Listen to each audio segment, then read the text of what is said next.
Olá, meus amigos, tudo bem? Sejam todos bem-vindos nessa terça-feira, né? Tenham todos uma boa noite, que possamos continuar juntos, né? Nesse nosso projeto de aprendizado, né?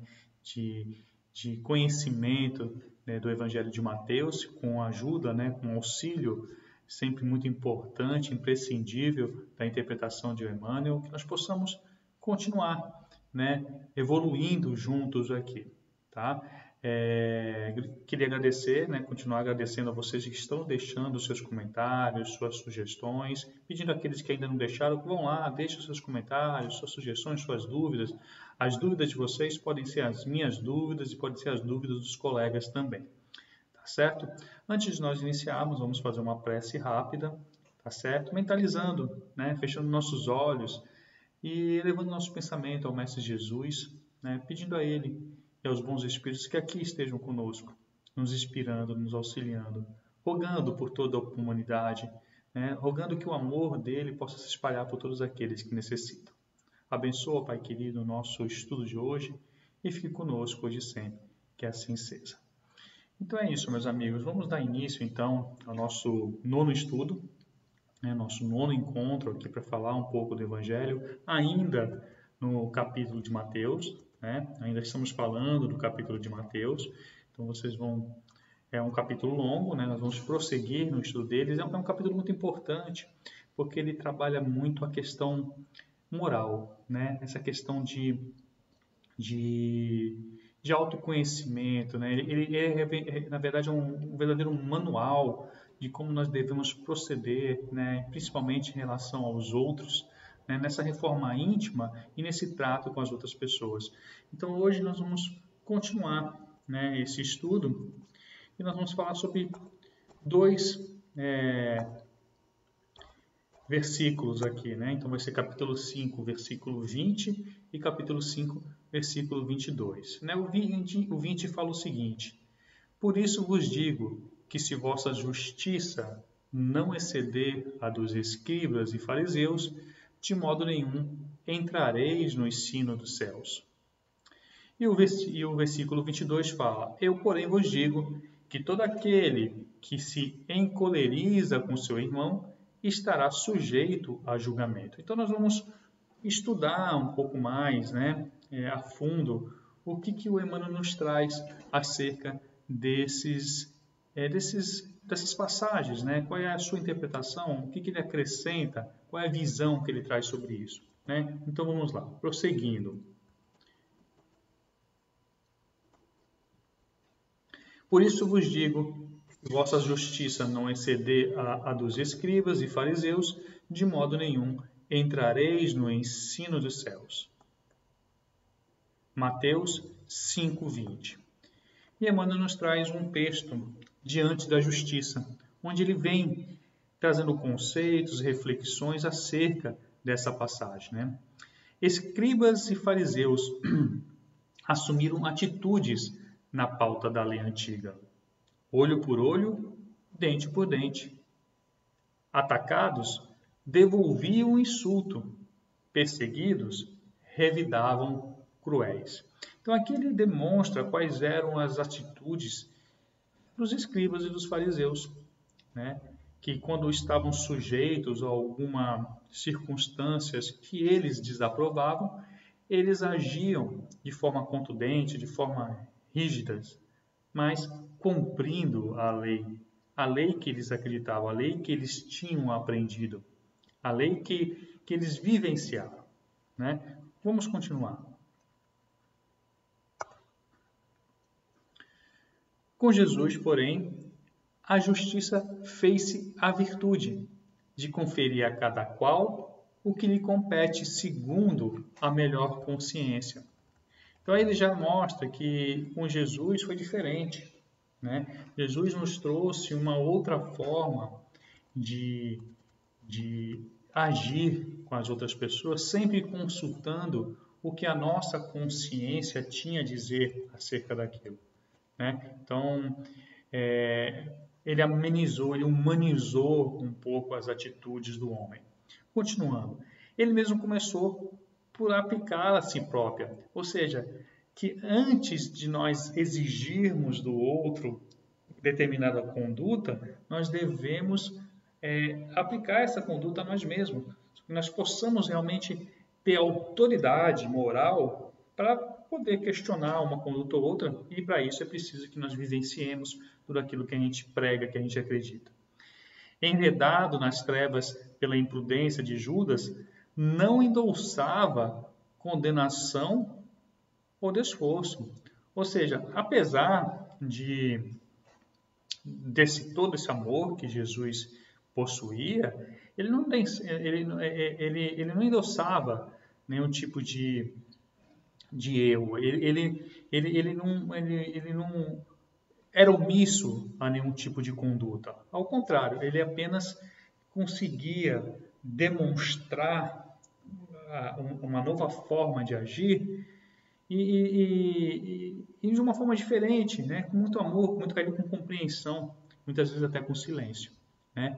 Abençoa-o e segue adiante, na certeza de que o amigo inconstante já carregava consigo mesmo infortúnio suficiente para chorar.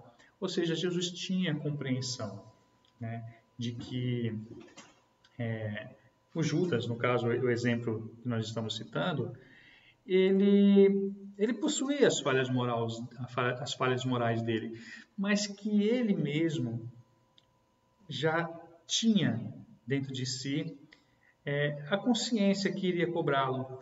Ele tinha dentro de si o mecanismo que iria fazer com que ele refletisse, né? E que ele já tinha motivos suficientes para se arrepender daquilo que fez, e que não precisava Jesus agravar ainda mais a situação, não é? Continuando. Ainda assim, porque o Mestre nos há ensinado amor sem lides, ou seja, sem limites, isso não significa que os discípulos do Evangelho devam caminhar sem justiça na esfera das próprias lutas. E essa reflexão que eu estava falando, né? Uma coisa é você ter cuidado ao apontar os erros dos outros. Outra coisa é você ser omisso aos erros dos outros. Uma coisa é você ter tato para conduzir uma determinada situação onde requer uma certa correção de rota. Outra coisa é você fingir que não está vendo e deixar que as coisas afundem sob o pretexto de que você não pode julgar ninguém. Não é? Não é isso. Não é sobre isso que trata a Bíblia. Não é sobre isso que tratava Jesus. Era a forma, era o jeito, era o sentimento que estava imbuído nessas nossas ações. Qual era o sentimento que nós temos quando nós vamos corrigir um irmão?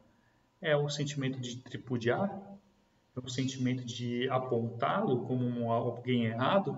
Ou é um sentimento de, opa, você está no caminho errado, venha para cá, eu vou lhe ajudar? Então, tudo está no campo do sentimento e da forma como nós agimos. Vamos prosseguir. Apenas é forçoso considerar que no paredão de Jesus, a justiça não agrava os problemas do devedor, reconhecendo-lhe, ao invés disso, as necessidades que o recomendam à compaixão, sem furtar-lhe as possibilidades de reajuste. Veja, meu irmão, nem todo mundo que erra faz isso com intenção de ferir. Muitas vezes eles estão mergulhados em problemas, em influências, que acabam levando esse irmão àquela situação, mesmo que ele sofra com isso, mesmo que ele se arrependa com isso. O papel do verdadeiro cristão e que compreende essa situação não é agravar ainda mais a dor, é tentar encontrar junto desse irmão uma solução, se isso for possível. É claro, isso requer uma certa proximidade. Se isso não existir, que pelo menos a gente não agrave a situação, que a gente tente compreender ou encontrar os motivos que os fizeram fazer ou agir dessa forma. Tá certo?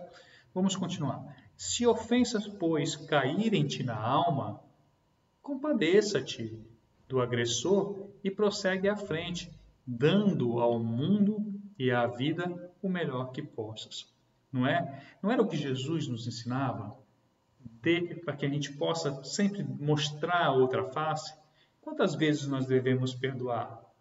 70 vezes 7? Mas perdoar a pessoa que sempre está errando não é passar a mão na cabeça? Não.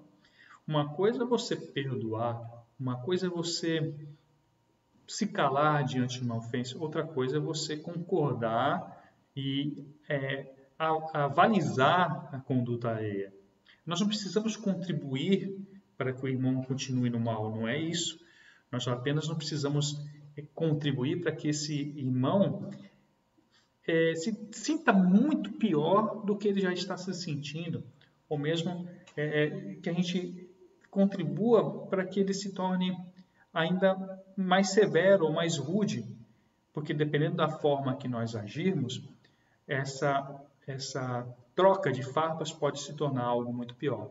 Então, o cristão, aquele que tem o conhecimento, aquele que busca realmente se melhorar, ele tem como obrigação exercitar essa conduta moral, né? Exercitar essa compreensão, essa vontade, né, de realmente se tornar melhor e de mostrar a outra face diante de uma conduta, diante de uma agressão dada por um outro irmão. Né? Então, que a gente possa exercitar isso. Não é fácil, ninguém está dizendo aqui que é. Né? Todos nós aqui já nos vimos em situações parecidas e às vezes não conseguimos agir da forma que nós gostaríamos de ter agido. Mas isso só se consegue realmente com esforço, com boa vontade. Né? A gente não pode apenas se esconder naquela velha frase, eu sou assim, nasci assim e assim vou ficar. Né? Se nós acreditamos no caminho do bem, se nós acreditamos que todos nós evoluímos, nós temos que buscar reconhecer esses defeitos em nós e nos colocarmos isso em prática no nosso dia a dia. Não é isso? Então vamos lá, meus amigos. Continuando. Aos que tombam na estrada, basta o ferimento da queda. E aos que fazem mal, chega o fogo do remorso a comburir-lhes o coração. Desculpa. E do texto O Reformador, maio 1962, página 104. Ou seja, as pessoas que praticam mal já têm fardos suficientes para carregar. Né? Podemos sim caminhar do lado da justiça, podemos sim tentar fazer com que o mal não continue a se operar, mas que nós possamos colocar o tempero do amor, da compreensão, né, da paciência no meio disso tudo. Né? Que a gente possa, acima de tudo, dar a mão para aquele irmão que precisa de ajuda. Né? Nem tudo envolve maldade, nem tudo envolve intenção. Muitas vezes, algumas condutas estão atreladas a alguns problemas ou circunstâncias que fogem ao controle desses irmãos. Tá certo, meus irmãos? Então, vamos lá. Continuando. Ainda em relação a essa passagem, ainda em relação a esse versículo, vamos ver o que o Emmanuel tem, qual é o texto que o Emmanuel nos traz ainda para continuarmos essa reflexão. Anti-ofensas, né? Nada mais apropriado.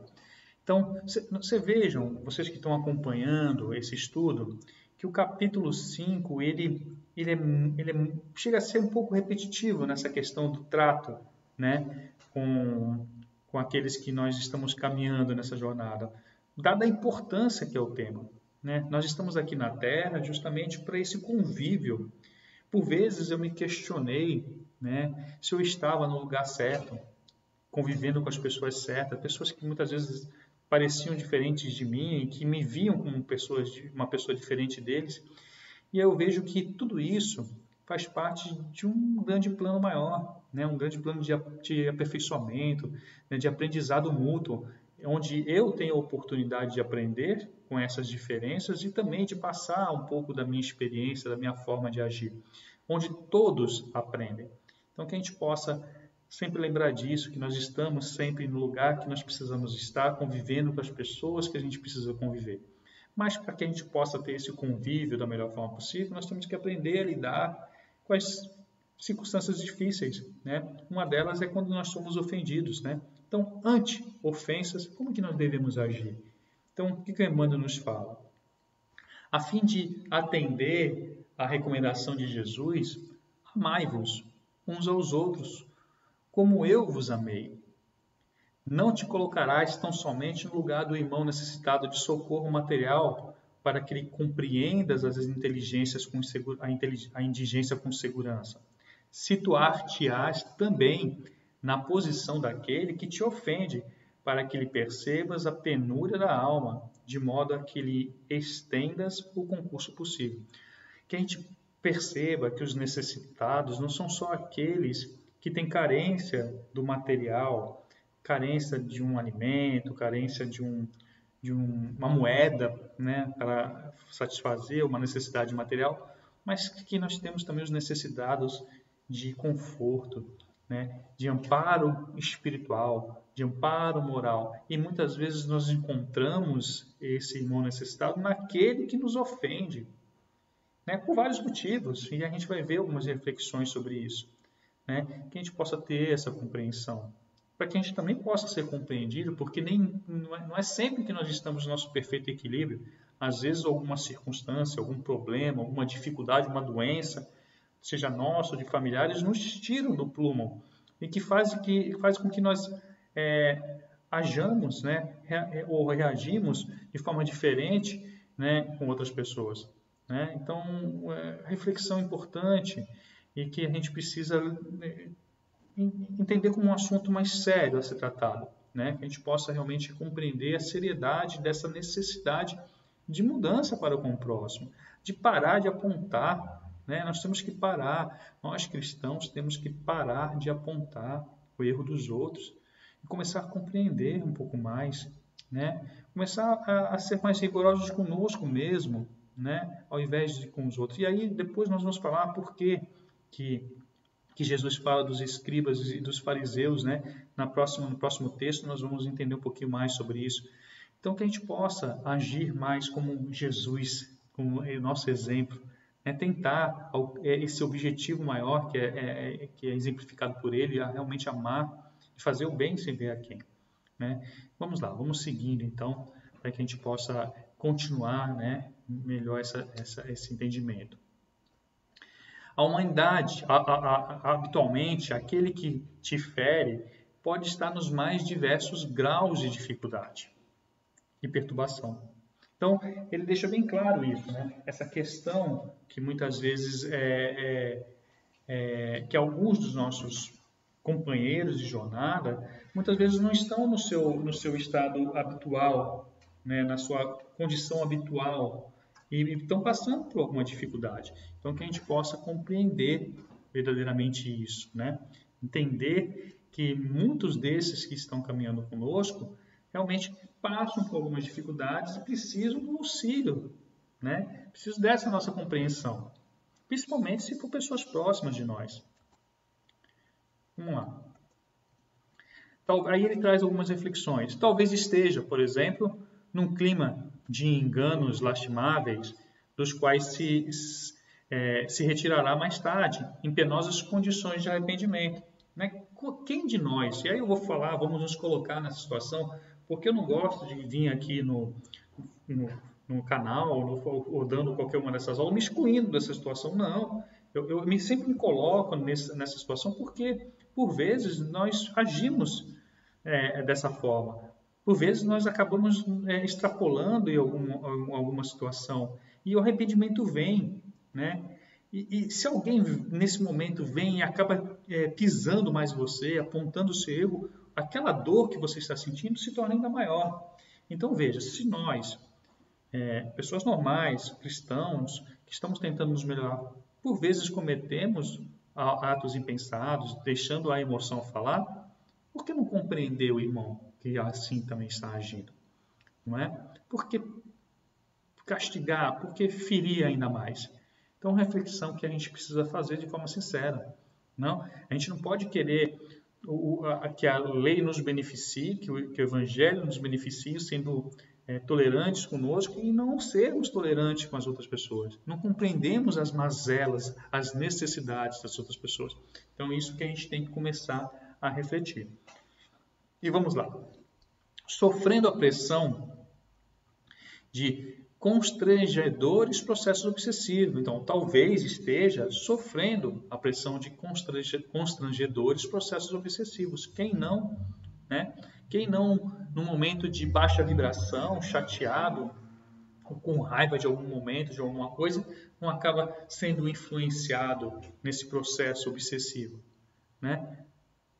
Não é verdade? Então, que nós que somos espíritos e compreendemos bem como isso se opera, possamos tentar entender, né? Talvez esteja, ele continua, carregando moléstias ocultas. Às vezes a pessoa está doente, ninguém está sabendo, mas dentro de si está uma mágoa, uma dor, uma revolta, que faz com que ele reaja a algumas circunstâncias de forma involuntária, não é?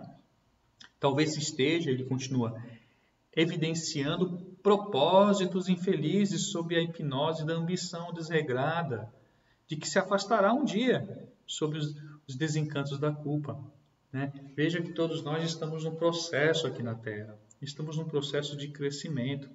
E para que esse processo de crescimento se opere, nos é submetido várias circunstâncias, nos são colocadas vários momentos de nossa vida onde somos chamados a agir de uma forma ou de outra. Ora, nós conseguimos nos manter retos, ora nós acabamos caindo, seja por ambição, seja por algum outro tipo de queda moral.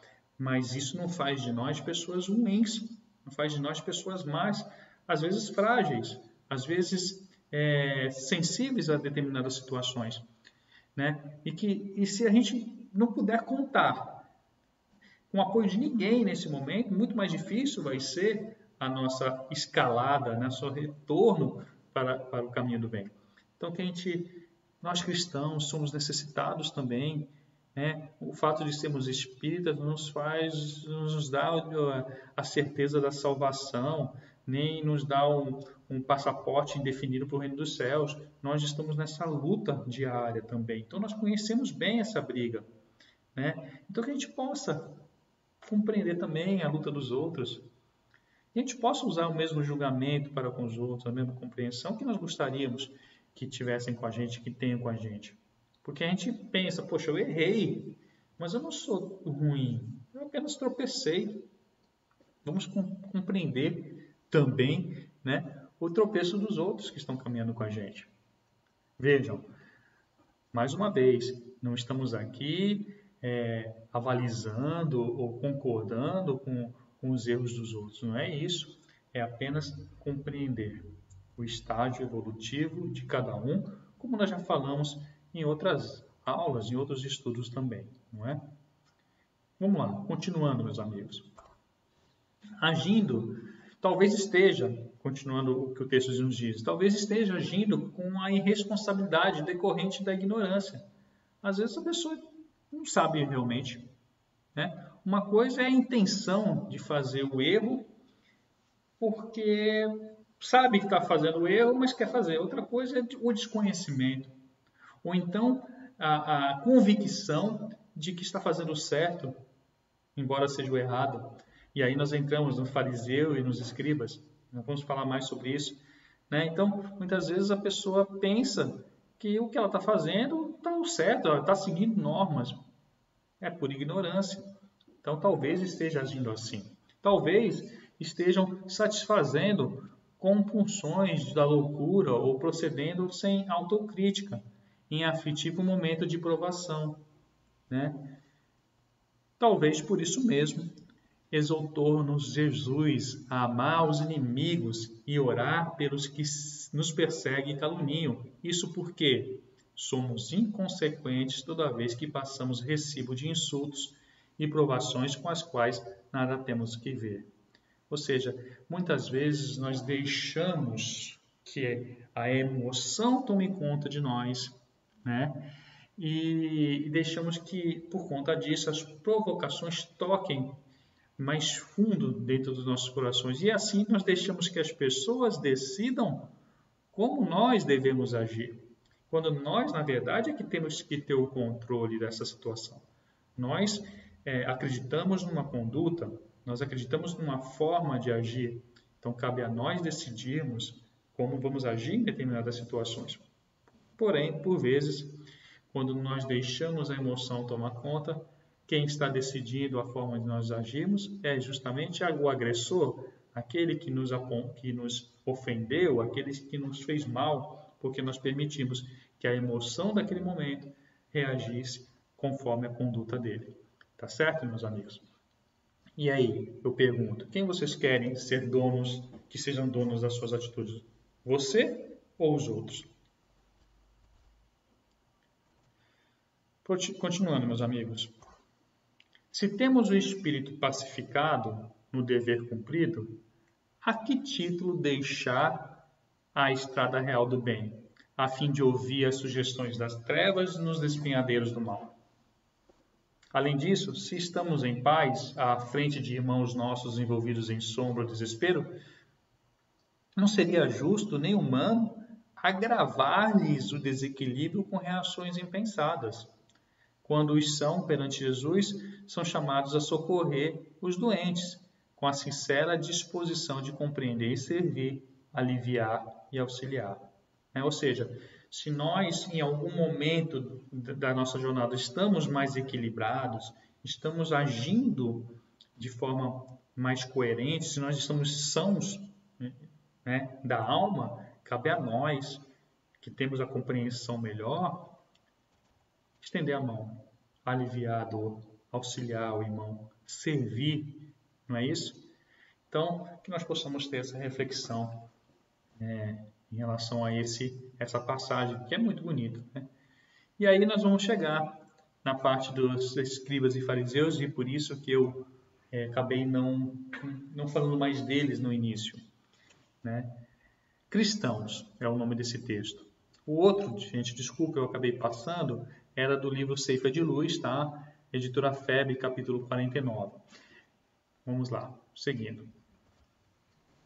Cristãos. Os escribas e fariseus não eram criminosos, nem inimigos da humanidade.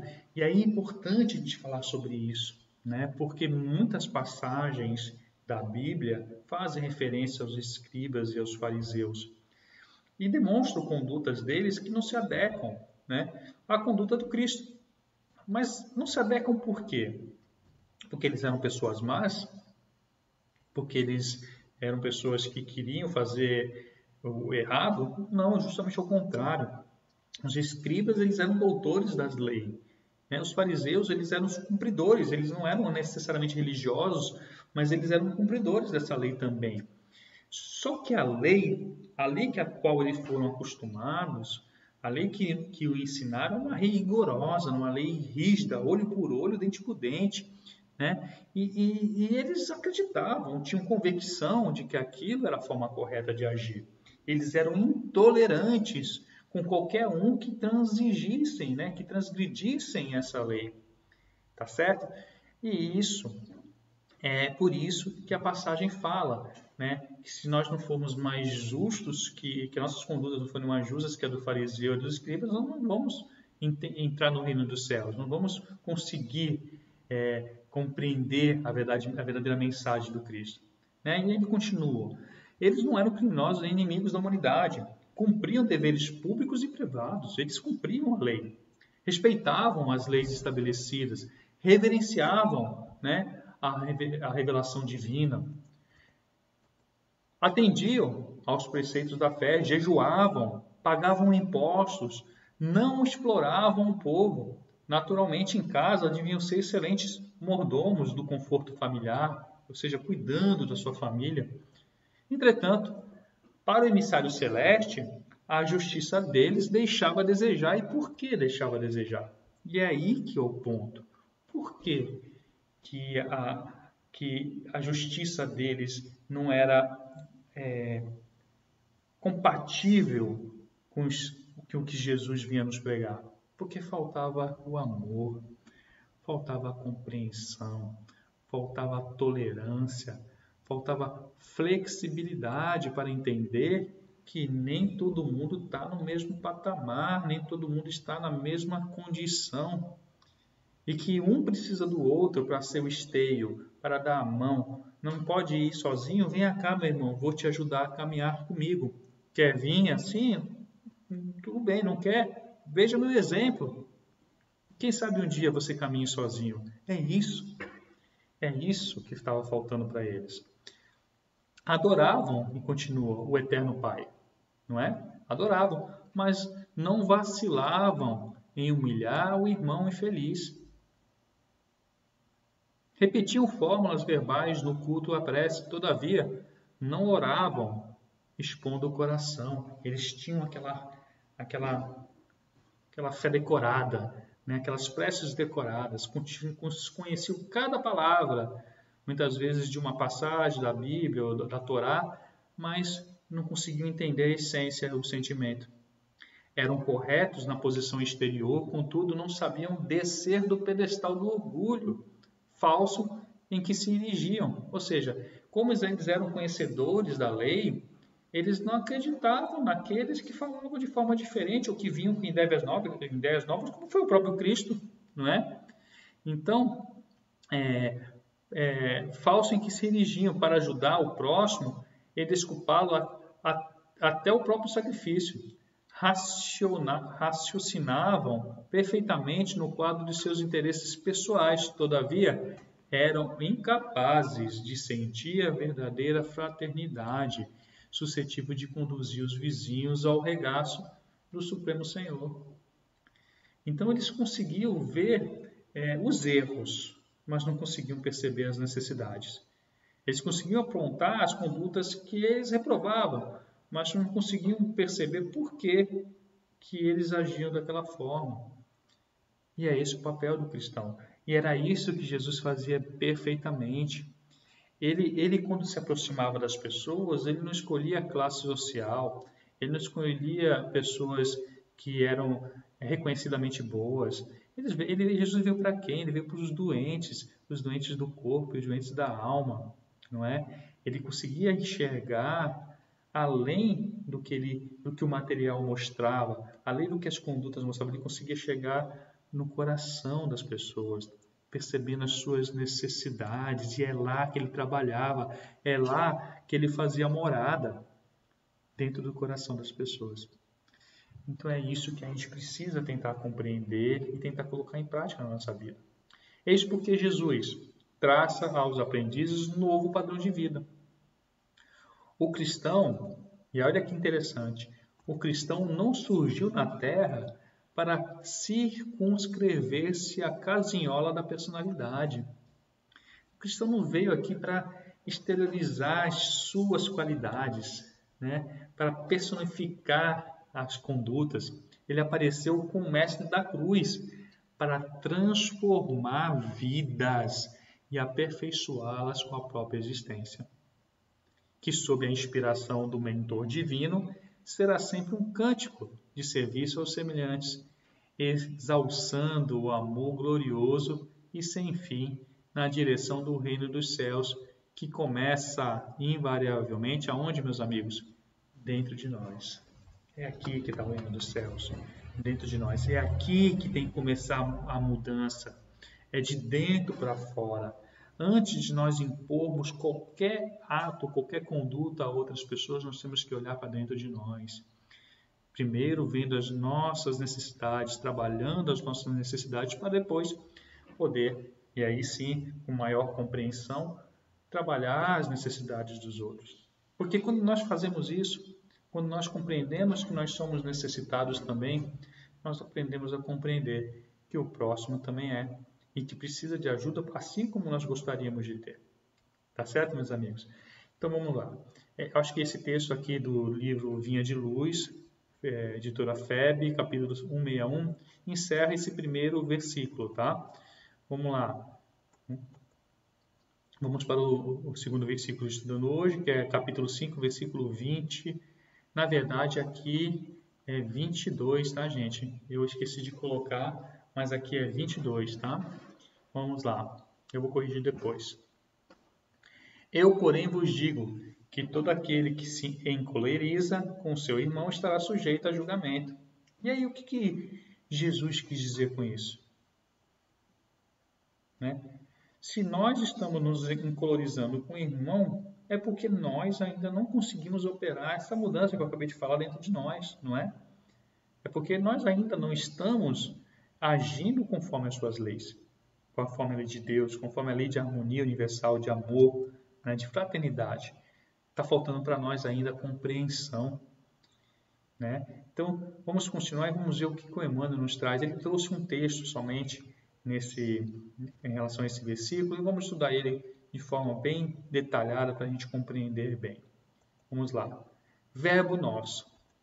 Verbo nosso. Ainda as palavras. Velho tema dirás, e sempre novo repetiremos. Aqui existe palavras e palavras. Então ele está Emmanuel, jogando, né, com as palavras, dizendo, ainda falando sobre o verbo, né, sobre palavras, sim. Né, e dizendo que, por mais que a gente fale sobre isso, sempre haverá novas coisas a ser ditas sobre isso. Né, porque existem palavras e palavras. E toda palavra, ela tem dentro dela, impregnada dela, um sentimento. Né? E é esse sentimento que precisa ser trabalhado para que a palavra verbalizada possa tocar adequadamente cada coração. Gente, se nós estamos dominados por um sentimento de fúria, sentimento de ódio, de raiva, é melhor não verbalizar nada, não é? Porque com certeza a nossa intenção não é ferir, muitas vezes é protestar uma conduta errada, não necessariamente ferindo, mas tentando operar mudanças. Só que a nossa raiva, nossa forma de verbalizar isso, acaba agravando a situação. Então você veja que os versículos eles se complementam. Um fala sobre a necessidade de nós compreendermos o nosso irmão, o outro fala da necessidade de nós aprendermos a lidar com os nossos sentimentos nesse processo de compreensão e de interação com as outras pessoas. Né? Então vamos lá, vamos continuar. Conhecemos aquelas que a filologia reúne, as que a gramática, disciplina, as que a praxe entretece, as que a imprensa enfileireira. Referimos-nos, contudo, ao verbo arrojado de nós, temperado na boca com os ingredientes da emoção. Olha que bonito isso.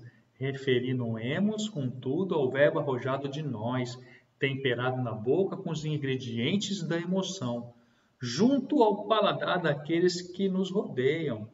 Verbo que nos transporta ao calor do sangue e à vibração dos nervos, o açúcar do entendimento e o sal do raciocínio. Indispensável, articulado, em moldes de firmeza e compreensão, a fim de não resvale fora do objetivo. E aquilo que eu acabei de falar, né? Quando nós deixamos o tempero, né? Como ele fez referência aí, da emoção, da raiva, do sentimento, tomar conta da nossa palavra, daquilo que nós estamos verbalizando, muitas vezes a gente pensa de uma forma, mas a emoção faz com que falemos de forma diferente e aí o objetivo que se quer alcançar acaba sendo frustrado, né? Por culpa nossa mesmo, por conta da nossa conduta, onde a gente queria, de repente, corrigir um equívoco com um outro equívoco, piorando ainda mais a situação, não é? Então, a cólera, ela não é agradável nunca aos olhos de Deus e aos olhos de ninguém, em nenhuma circunstância, em nenhum convívio. Porque toda vez que nós nos encolorizamos, nós acabamos atraindo de forma negativa as atenções para nós, né? E sempre com uma vibração pesada e muitas vezes perdendo a nossa razão. Tá certo? Vamos lá, continuando, meus amigos. Eu tenho certeza que muitos dos que estão participando do estudo hoje estão se identificando com isso. Porque isso eu não diria que é um defeito, faz parte da nossa humanidade, porque está diretamente ligado ao orgulho, né? Porque todas as vezes que nós somos tomado conta pela cólera, é o nosso orgulho ferido falando, a nossa indignação, tudo ligado ao orgulho, ligado à vaidade, ligado a essas mazelas todas que nós humanos temos encarnados. Né? E que estamos aqui justamente para isso, para trabalhar isso, não é verdade? Vamos lá. Então, sem culpas, sem ressentimentos. Ai, meu Deus, o Anelson fala que isso é errado e que eu ajo tanto assim, ainda sou espírita, ainda ajo assim, gente. Todos nós agimos assim, eu também por vezes ajo assim. E nós estamos aqui juntos para isso. Não para sermos os donos da razão, mas para continuarmos esse estudo juntos, com seriedade e mais com sinceridade consigo mesmo, que é o mais importante. Porque sem sinceridade a gente não evolui, a gente não cresce. Tá certo? Vamos lá, meus amigos. Continuando. No trabalho cotidiano, seja ele natural quanto ao pão simples no serviço da mesa, no intercâmbio afetivo, usemo-lo à afeição de água pura. Por que água pura? Porque não vai ter, como é que eu posso dizer, não vai ter sujeira, não vai ter nada que contamine, não vai ter contaminação nas palavras. Então, no trabalho cotidiano, no trato cotidiano com as pessoas, que a gente possa usar nossos mais puros sentimentos, sem a influência negativa, né, das impurezas do pensamento, dos nossos sentimentos. Né? Nos instantes graves, façamo-lo igual ao bisturi da cirurgia, do cirurgião que se limita, prudente, à incisão da zona enfermiça. Ou seja, se foi inevitável fazer uma interferência, né, se foi inevitável que nós tenhamos que intervir numa situação, que nós sejamos precisos como um bisturi, né, indo apenas naquilo que é devido ir, né, sem golpes desnecessários nos dias tristes. Tomemos o remédio eficiente, sem fugir da dosagem. Ou seja, que nós usemos a palavra sem contaminação, de forma precisa e na dosagem certa, né?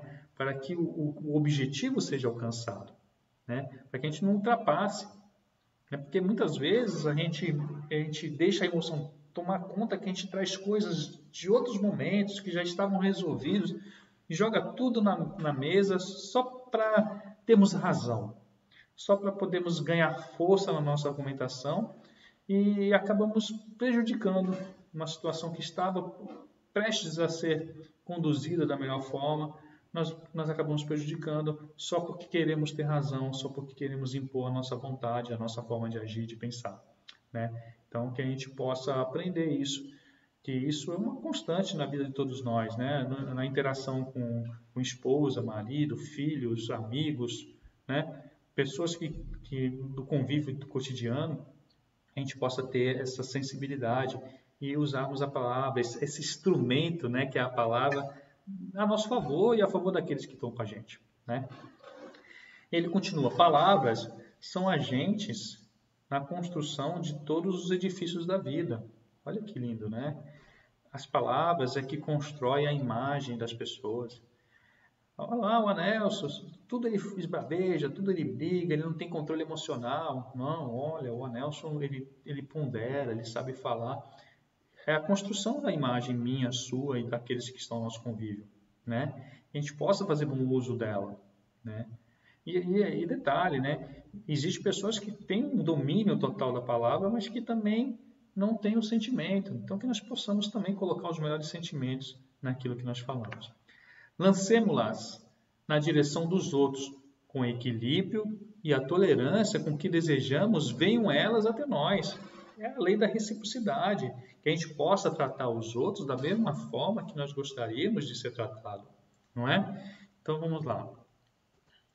Sobretudo, evitemos ironia. Não tem coisa pior, não é? De pessoas irônicas que acabam envenenando qualquer discussão com circunstâncias totalmente alheias ao que se busca, né? Sempre trazendo aquele sarcasmo desnecessário, ferindo, magoando, realmente tocando na ferida das pessoas.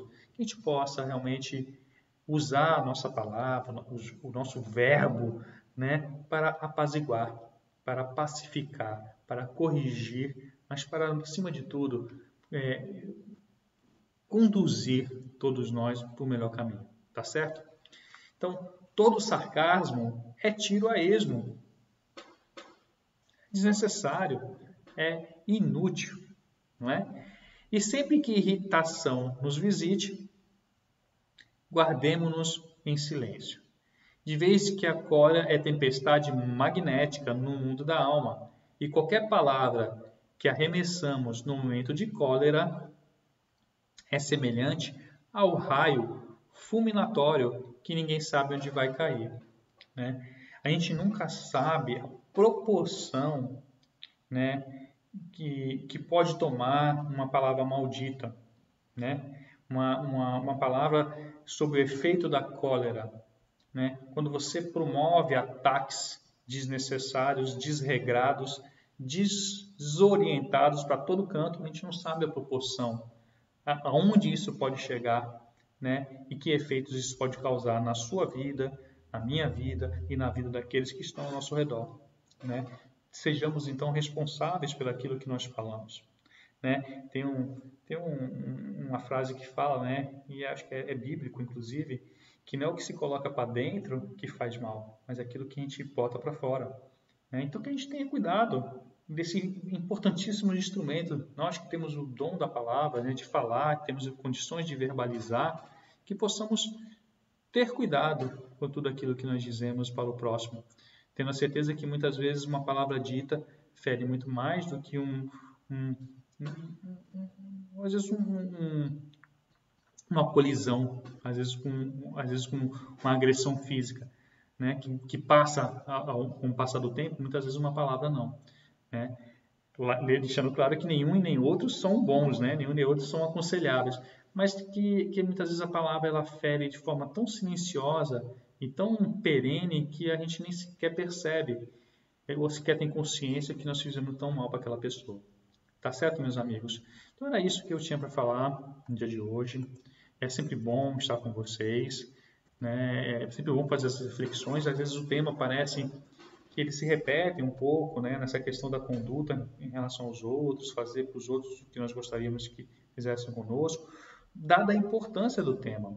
Então você veja que o capítulo 5 ele é todo voltado para essa questão, né? De como nós devemos agir, da forma de conduta para com os outros, o que nós precisamos melhorar dentro de nós. Então veja como é importante esse capítulo e quanto nós precisamos exercitar isso, né? Porque realmente faz parte nossa, do ser humano, essas mazelas.